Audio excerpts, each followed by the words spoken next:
ఒక రాజకీయ పార్టీ పాలకపక్షంలో నుంచి ప్రతిపక్షంలోకి వచ్చిన తర్వాత ప్రభుత్వాన్ని ఖచ్చితంగా డిమాండ్ చేయాలి.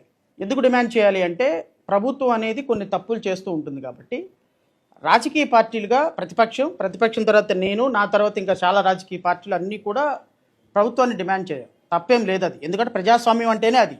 కానీ కేంద్రంలో నీట్ ఎగ్జామినేషన్కి, రాష్ట్రంలో డిఎస్సి ఎగ్జామినేషన్కి టూ డిఫరెన్షియేట్స్ ఉన్నాయి. కేంద్ర ప్రభుత్వంలో నీట్ ఎగ్జామ్ జరిగినప్పుడు నీట్ ఎగ్జామ్ పేపర్ అఫీషియల్గా లీక్ అయింది, నెంబర్ 1. నెంబర్ 2, ఈ పేపర్ లీకేజ్ సుప్రీంకోర్టు దాకా వెళ్ళింది.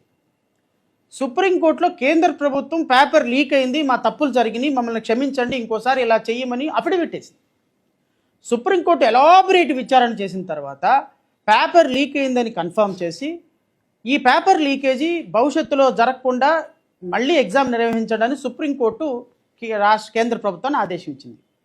నెంబర్ 4, ఈ పేపర్ లీకేజీ మా తప్పిదమే అని కేంద్ర ప్రభుత్వం ఒప్పుకుంది.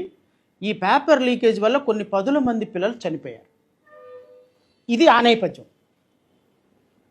ఇక్కడికి డిఎస్సికి వచ్చేటప్పటికి డిఎస్సిలో ఎక్కడ కూడా పేపర్ లీక్ అయినట్టు అనుమానాలే తప్ప ఆధారాలు. నెంబర్ 2, పేపర్ లీక్ అయింది అని ప్రభుత్వం ఎక్కడ ఒప్పుకోవాలి. నెంబర్ 3, డిఎస్సిలో అక్రమాలు జరిగినాయి అని హైకోర్టులో వైఎస్ఆర్ కాంగ్రెస్ పార్టీ కేసు వేసినప్పుడు ఒక్క ఆధారం కూడా చూపించలేదని మొదటి రోజే డిస్మిస్ చేసింది కేసు. హైకోర్టులో డిస్మిస్ చేసిన కేసును వీళ్ళు సుప్రీంకోర్టు కూడా తీసుకెళ్ళాలి. నెంబర్ 3. నెంబర్ 4, ఈ రిక్రూట్మెంట్ జరిగి 1.5 year పైన అయిపోతుంది. నెంబర్ 5, డిఎస్సి స్పోర్ట్స్ కోటాలో పలానా వర్గం వాళ్ళకి, కేవలం కమ్మ సామాజిక వర్గం వాళ్ళకి ఎక్కువ సీట్లు వచ్చినాయి, మిగతా వాళ్ళకి రాలేదు అని చెప్పి ఒక ప్రచారం జరిగినప్పుడు కాదు దాన్ని ఇమ్మీడియట్గా కౌంటర్ చేస్తూ గవర్నమెంట్ కూడా ఒక నోటిఫికేషన్ రిలీజ్ చేసింది ఎవరెవరికి ఇచ్చాము అని. ఈ సందర్భంలో ప్రతిపక్షం అబాస్పాలు అయిపోయింది, కొంతమంది కూడా అబాస్పాలు అయిపోయారు. నేను డిఎస్సి మీద మాట్లాడబోవడానికి కారణం ఏంటి అంటే, మనం ఒక ప్రతిపక్ష పార్టీగా ప్రభుత్వం మీద ఏదైనా ఒక ఎలిగేషన్ చేసేటప్పుడు ఫస్ట్ మన దగ్గర కనీసం ఒక ఆధారమైనా ఉండాలి, ఆరోపణ కాకుండా. ఎందుకంటే ఆరోపణ కాకుండా, ఆధారం లేకుండా ఆరోపణ చేస్తే ప్రజలు నమ్మే పరిస్థితిలో లేరు, కోర్టులు కూడా నమ్మే పరిస్థితిలో లేదు. ఒక 5 సంవత్సరాలు ముఖ్యమంత్రిగా, ఒక ప్రతిపక్ష నేతగా మీరు ఒక ఆధారం లేని ఆరోపణ చేస్తే అబాస్పాలేది వైఎస్ఆర్ కాంగ్రెస్ పార్టీయే, నేను కాదు.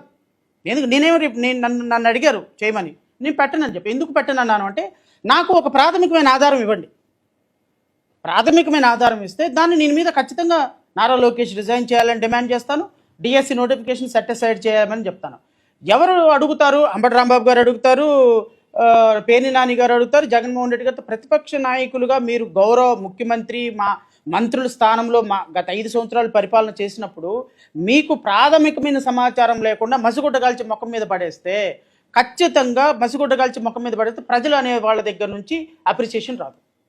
ప్రజలు అనేవాళ్ళు రేపొద్దున డిఎస్సీల అక్రమాలు చూపించండి అన్నారనుకో, ఏం సమాధానం చెప్తారు? ఒక్క సమాధానం కూడా లేదు కదా. సో ఇప్పుడు మనం మంత్రిని రాజీనామా చేయమని అడగటం, నేను అదే అంటున్నాను, స్పోర్ట్స్ కోటాలో అనర్హులకు ఇచ్చారు అని చెప్పాల్సింది ఎవరు అంటే, స్పోర్ట్స్ కోటాలో అనర్హత ఉన్న వాళ్ళు కేసు వేసారా లేదా?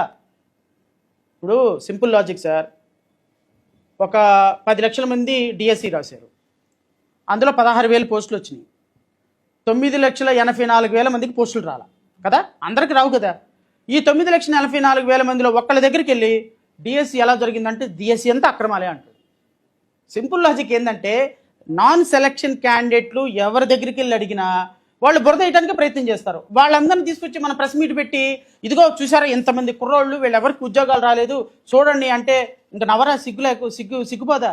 సో ఒక ప్రతిపక్ష నాయకుడిగా, మాజీ ముఖ్యమంత్రి హోదాలో ఒక ప్రెస్ మీట్ పెట్టేటప్పుడు ఒక ఆధారం లేకుండా ఒక మంత్రి రిజగ్నేషన్ అడిగేటప్పుడు నేనేమి ఈ ప్రభుత్వాన్ని సమర్థించగలను. మీకు ఇంకొక మాట చెప్తా, మీరు అడిగారు కాబట్టి నేను చెప్తున్నా. గత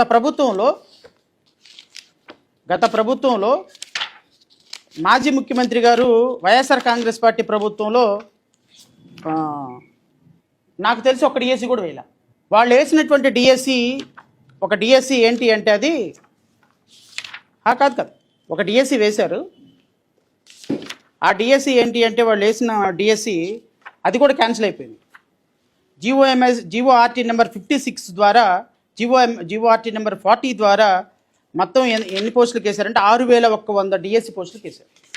6100లో second grade teachers 2000, school assistants 2060, principal AP model స్కూల్లో 15, పీజీటీ, టీజీటీ, ప్రిన్సిపల్స్, పీజీటీస్ గురుకులం, పీజీటీస్ దీంట్లో 118, 53, 4, తర్వాత ట్రైన్డ్ గ్రాడ్యుయేట్ టీచర్స్ 386, తర్వాత పోస్ట్ గ్రాడ్యుయేట్ టీచర్స్ 81, ఇలా మొత్తం 81, 71 మొత్తం చూసుకుంటే 6100 పోస్టులు వేశారు.